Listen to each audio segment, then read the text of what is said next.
2011, on est arrivé à des niveaux de résultats aujourd'hui qu'on n'aurait jamais imaginé. On a construit près de 1300 établissements sanitaires de premier contact. On en a réhabilité 800. On a aujourd'hui près de 80% des populations qui sont à moins de 5 km d'un centre de santé, ce qui est véritablement une prouesse. Et on espère d'ici 2030 arriver à 90%. Donc ça, c'est quand même relativement quelque chose d'important. On a également utilisé des équipements que nous n'avions pas. En ce qui concerne les IRM, on n'en avait pas. On en a 11 qui ont été achetés, des scanners, il y en a 20. Donc le plateau technique des hôpitaux généraux, des CHU, des centres de santé de premier contact ont été relevés. On a également le personnel qui a été recruté en quantité relativement importante. Là, on parle également de près de 20 000 recrutements en médecins, en sages-femmes et en infirmiers pour pouvoir effectivement relever le plateau technique.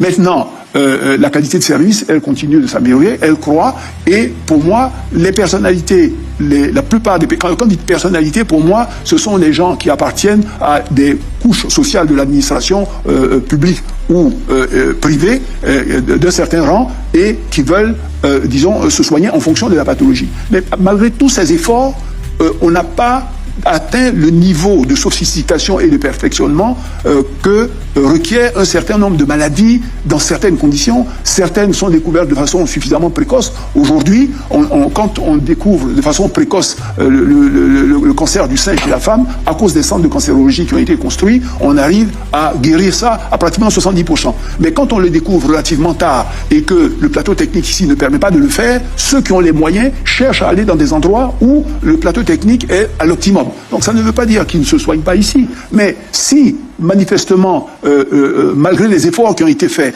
dans certains secteurs de pointe qui traitent des maladies dans des situations extrêmement complexes, vous ne trouvez pas de réponse ici, c'est votre médecin lui-même qui vous dit, écoutez, monsieur, au stade où on en est, on n'est pas encore en capacité pour cette maladie, au stade qu'elle a atteint, de les résoudre.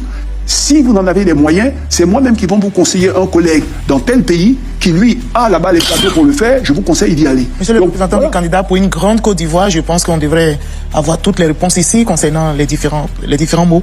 Non, madame, il faut quand même être réaliste. Vous voyez, c'est là, encore une fois, je dis, avoir les moyens de régler tous les mots. D'abord... Parce que tous n'ont pas les moyens aussi d'aller à l'extérieur. Non, c'est pas une question de moyens d'aller à l'extérieur, mais dans tous les pays du monde, personne n'a tous les moyens d'aller à l'extérieur. C'est pas le cas de la Côte d'Ivoire seule. Vous faites comme si ici, partout ailleurs, on a les moyens de soigner tout sur place, et ici seulement, les gens vont à l'extérieur. Je vous dis, même dans un certain nombre de pays qui sont plus développés que nous, le développement de la médecine aujourd'hui atteint des niveaux tels que il faut avoir un investissement dans des centres de recherche sophistiqués pour pouvoir traiter de certaines maladies. Et dans les hôpitaux, vous avez en même temps des centres de recherche qui sont à la pointe. Vous pouvez être aujourd'hui en Europe, dans tel pays, je dis par exemple en France, et on vous dit attention, pour tel type de maladie, les spécialistes les plus grands sont en Allemagne, ou alors sont en Suisse, ou alors pour ce type de maladie, la pointe est aux États-Unis. Parce qu'on arrive dans des niveaux où ce n'est plus de la médecine classique, c'est de la recherche. Mais vous imaginez les moyens qu'il faut investir quand un gouvernement décide d'investir dans un secteur avec les moyens dont il dispose, c'est pour traiter le cas de 90 ou 95% des populations. Maintenant, les 5% des populations pour lesquelles, à un moment donné, ça requiert d'aller, on ne peut pas arriver à 100%. Il y a beaucoup, vous devez parler tout de suite de l'éducation, on vient de parler de la santé, on va parler de l'électricité, de l'eau, etc.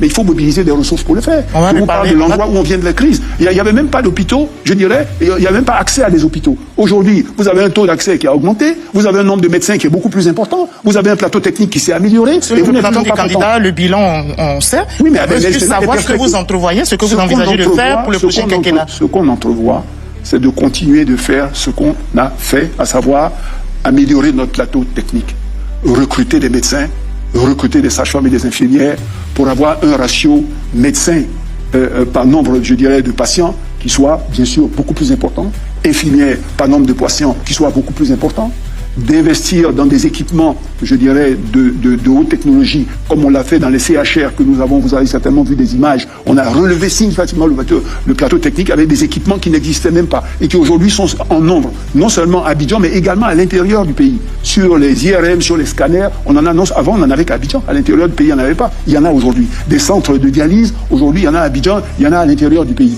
Donc, on a amélioré de façon significative ce plateau technique et on va continuer de l'améliorer. On va continuer de l'améliorer, on ne va pas arrêter parce que justement, vous l'avez dit, le capital humain est au cœur de tout.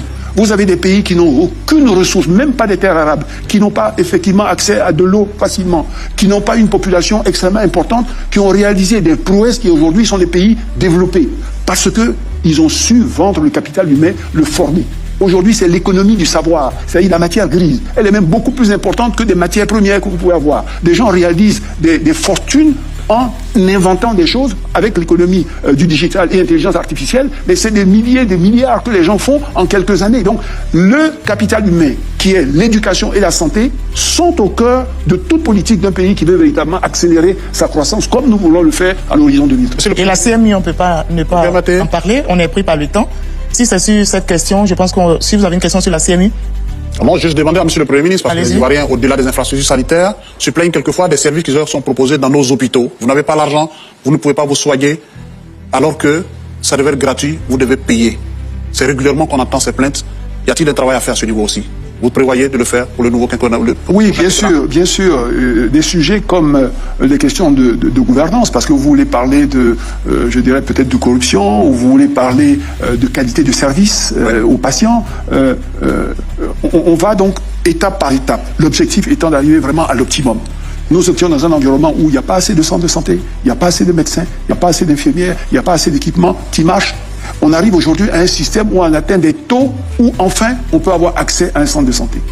Enfin on peut avoir accès à des médecins ou à des infirmières.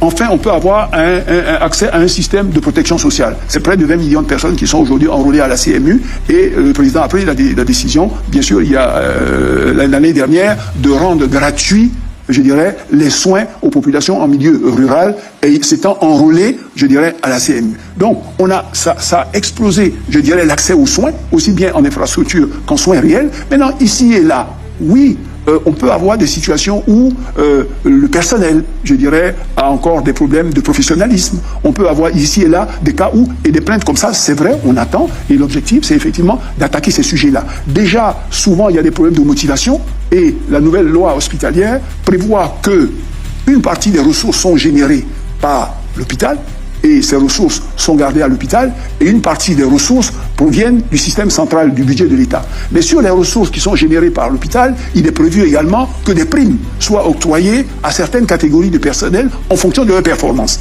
Voilà une voie ouverte pour permettre à un directeur d'hôpital ou un directeur de centre de santé d'avoir une meilleure prise sur son personnel parce qu'il a les moyens, effectivement, de le motiver et éventuellement de le sanctionner si ce n'est pas, je dirais, s'il n'a pas les prestations. Et la CMU, monsieur le représentant du candidat, compte à ce jour plus de 20 millions d'abonnés, preuve d'une forte adhésion.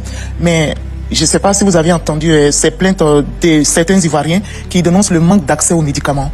Qu'est-ce que vous prévoyez justement pour régler cette question? Bon, le manque d'accès aux médicaments, je sais que près de 1200 pharmacies sont affiliées au système CMU, près de 3000 centres de santé sont affiliés au système CMU, et que pour ce que je sache, ces 1200 pharmacies acceptent, je dirais, les cartes CMU et livrent les médicaments et sont payés. Ce système fonctionne normalement. Je ne sais pas si vous parlez des médicaments dans les pharmacies privées auxquels des malades de la CMU, possédant la CMU, ne peuvent pas accéder, ou s'il s'agit de médicaments qui sont délivrés au sein de l'hôpital et que... Dans les pharmacies. Alors dans les pharmacies, alors il faut bien voir parce que il y a plusieurs types de maladies qui sont couverts, d'accord, et donc il peut se faire que peut-être que les médicaments